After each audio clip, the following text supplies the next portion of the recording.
Hello students, मैं doctor Renuka Verma अपने channel botany ज्ञान में आपका वेलकम करती हूं। आज हम एक और क्लासिफिकेशन सिस्टम पढ़ने जा रहे हैं जो है angler and Prantl classification system. इससे पिछले लेक्चर में हमने बेंथम एंड हुकर का क्लासिफिकेशन सिस्टम देखा था।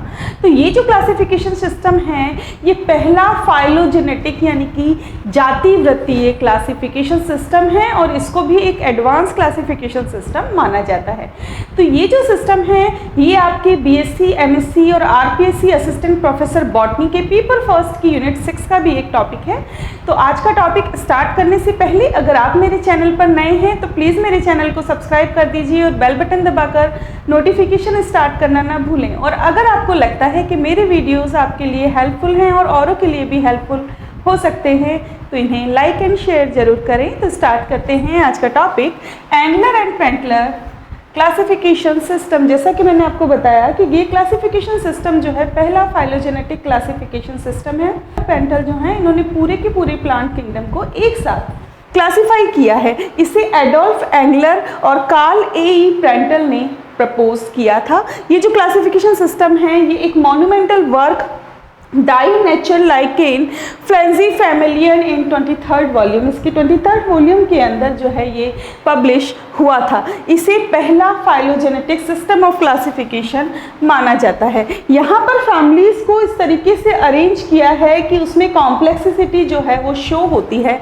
कहने का मतलब ये है कि यहाँ पर कैरेक्टर्स का इवोल्यूशन जो है उसके बेस पर यहाँ पर क्लासिफिकेशन किया गया है।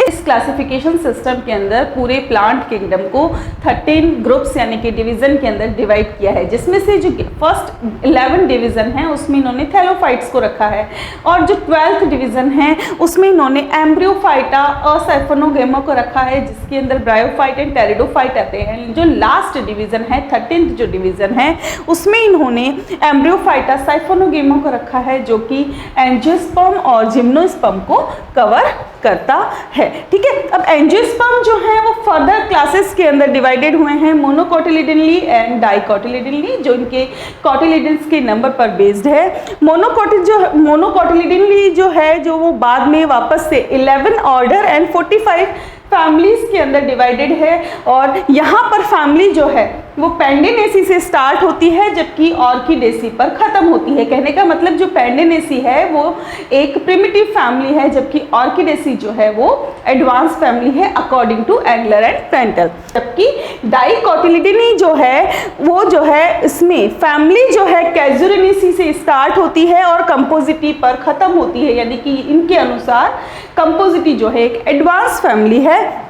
और इस डाइकोटिलिडनी के अंदर 258 फैमिलीज और 44 ऑर्डर्स इंक्लूडेड हैं। ठीक है, अब ऑर्डर पेंडेनेस और वर्टिसिलिटी जो है वो मोनोकोट एंड डाइकोट के स्टार्टिंग के ऑर्डर्स हैं, यानी कि हम ये कह सकते हैं कि मोनोकोट में प्रिमिटिव ऑर्डर है पेंडेनेस जबकि डाइकोट में प्रिमिटिव ऑर्डर है वर्टिसिलेट। देखिए ये ओवरऑल व्यू है, एक आउटलाइन है एंगलर और प्रेंटल क्लासिफिकेशन की।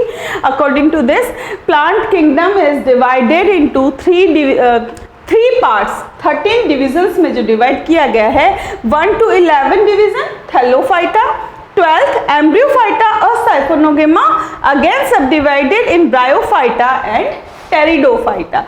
13th division again subdivided into gymnospermy and angiospermy। Angiospermae जो है वो अगेन 2 क्लासेस में डिवाइडेड है, मोनोकोटिलिडनली और डाइकोटिलिडनली। मोनोकोटिलिडनली जो है इसमें 11 ऑर्डर हैं। इसका जो प्रिमिटिव ऑर्डर है वो है पेंडेनेस और जो एडवांस ऑर्डर है वो है माइक्रोस्पर्मली। डाइकोट जो है ये अगेन 2 सब क्लास के अंदर डिवाइडेड है, archichlamydeae and metachlamydeae. In archichlamydeae 33 groups included, primitive group verticillatae and advanced group umbelliflorae फ्लोरी। ठीक है, एंड मेटाक्लेमाइडी जो है ये अगेन इसमें 11 ग्रुप्स हैं जिसमें प्रिमिटिव ग्रुप है डाइपेंसियस और एडवांस ग्रुप है कैम्पेनिलेटी। तो ये जो है एंगलर और प्रेंटल क्लासिफिकेशन का एक आउटलाइन है। अब देख लेते हैं इसकी जो इम्पॉर्टेंट टेक्सा है उसके इम्पॉर्टेंट की कैरेक्टर्स क्या हैं। देखिए जो 1 से 11 डिवीज़न है जिसमें कि थैलोफाइटा को रखा गया है, तो थैलोफाइट्स क्या होते हैं, जिनकी प्लांट बॉडी जो है वो थैलॉइड होती है। थैलॉइड प्लांट बॉडी का मतलब होता है कि प्लांट बॉडी जो है वो रूट, स्टेम और लीव्स के अंदर डिवाइडेड या डिफ्रेंशिएट नहीं होती। 12th जो डिवीज़न है एम्ब्रियोफाइटा असाइफोनोगेमा, इसमें रखा गया है ब्रायोफाइट और टेरिडोफाइट को। 13th डिवीज़न जो है एम्ब्रियोफाइटा साइफोनोगेमा, ये ग्रुप जो है इसमें सीड प्लांट्स आते हैं जिसमें जिम्नोस्पर्मी और एंजियोस्पर्मी हैं। एंजियोस्पर्मी अगेन मोनोकोटिलिडनी और डाइकोटिलिडनी के अंदर डिवाइडेड है। अब देख लेते हैं इस क्लासिफिकेशन सिस्टम की मेरिट्स क्या क्या है। ये जो है पहला फाइलोजेनेटिक क्लासिफिकेशन सिस्टम है। यहाँ पर जिम्नोस्पर्म को एंजियोस्पर्म से अलग रखा गया है और एंजियोस्पर्म से पहले प्लेस किया गया है। बहुत सारी लार्ज फैमिलीज जो हैं वो छोटी स्मॉल फैमिलीज के अंदर, स्मॉल नेचुरल फैमिलीज के अंदर स्प्लिटेड की गई हैं। जैसे अर्टिकेसी जो है उसको 3 छोटी फैमिलीज के अंदर तोड़ा गया है, स्प्लिट किया गया है, वो है अर्टिकेसी, अल्मेसी एंड मोरेसी। ठीक है, और आर्टिफिशियल ग्रुप जो कि मोनोक्लेमाइडी बेंथम एंड हुकर ने बनाया था, इन्होंने इस मोनोक्लेमाइडी ग्रुप को आर्कीक्लेमाइडी के अंदर मर्ज कर दिया। ठीक है, यहाँ पर फैमिलीज जो हैं जिनके अंदर एपिगाइनस फ्लावर हैं, उनको इन्होंने एडवांस फैमिलीज माना है, और जैसे आर्कीक्लेमाइडी और मेटाक्लेमाइडी में देखने को मिलता है। ठीक है, यहाँ पर इवोल्यूशन जो माना गया है वो ये माना गया है कि इवोल्यूशन जो है वो हाइपोगाइनी से स्टार्ट हुआ और एडवांस जो है वो एपिगाइनी है। यहाँ पर कंपोजिटी जो है यानी कि डाइकोट्स में इन्होंने कंपोजिटी को लास्ट में रखा है, यानी कि कंपोजिटी को एडवांस फैमिली माना है, जबकि मोनोकोट्स में इन्होंने ऑर्किडेसी को एडवांस फैमिली माना है, जो बिल्कुल सही है। ये बहुत सारे साइंटिस्ट जो हैं वो प्रूव कर चुके हैं। अब देख लेते हैं डीमेरिट्स। मेरिट्स काफ़ी सारी हो गई, इसकी डीमेरिट्स क्या है। देखिए यहाँ पर इन्होंने मोनोकोट को डाइकोट से पहले रखा है, जो कि गलत है, एनोमिलस है। क्यों? क्योंकि डाइकोट के बाद मोनोकोट का इवोल्यूशन हुआ है। ठीक है, इसके बाद एमेंटिफेरी जिसके अंदर बेट्यूलेसी, जुगलेंडेसी और फेगेसी आते हैं, इनके अंदर रिड्यूस्ड यूनिसेक्सुअल फ्लावर पाए जाते हैं, जिसमें सिर्फ कुछ ही फ्लावर मेंबर होते हैं जो कि कैटकीन के अंदर प्रेजेंट होते हैं, लेकिन इनका जो इन्फ्लोरेसेंस है वो कैटकीन टाइप का होता है। इसको इन्होंने प्रिमिटिव माना है, लेकिन रिसेंट स्टडीज ये बताती है कि कैटकीन टाइप का जो इन्फ्लोरेसेंस है वो एक एडवांस्ड टैक्सोन में आना चाहिए। ठीक है, अब देखिए यहाँ पर जो डाइक्लेमिडिस फॉर्म्स जो हैं जिनमें कैलिक्स और कोरोला अलग अलग होते हैं, उनका जो ओरिजिन है इन्होंने मोनोक्लेमाइडी से बताया है, जो जिसमें कि सिंगल वॉल ऑफ पेरियंथ पाया जाता है, परिदल का एक एकल चक्र पाया जाता है।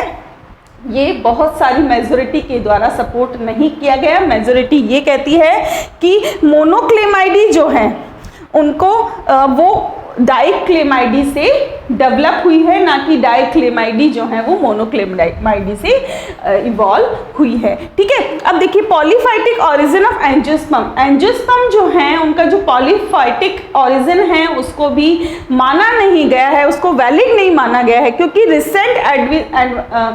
जो रिसेंट एविडेंसेस हैं वो ये बताते हैं कि जो एंजियोस्पर्म है उनका ओरिजिन कैसा है, मोनोफाइलेटिक है। ठीक है, हिलोबी जिसके अंदर एल्सीमेसी, ब्यूटोमेसी और पोटामोगेटोनेसी जो फैमिलीज हैं ये एक प्रिमिटिव ग्रुप हैं, लेकिन इसको प्रॉपरली प्लेस नहीं किया गया है। तो इस वजह से कुछ जो कंट्रीज हैं वो इस सिस्टम को मानती हैं और कुछ नहीं मानती।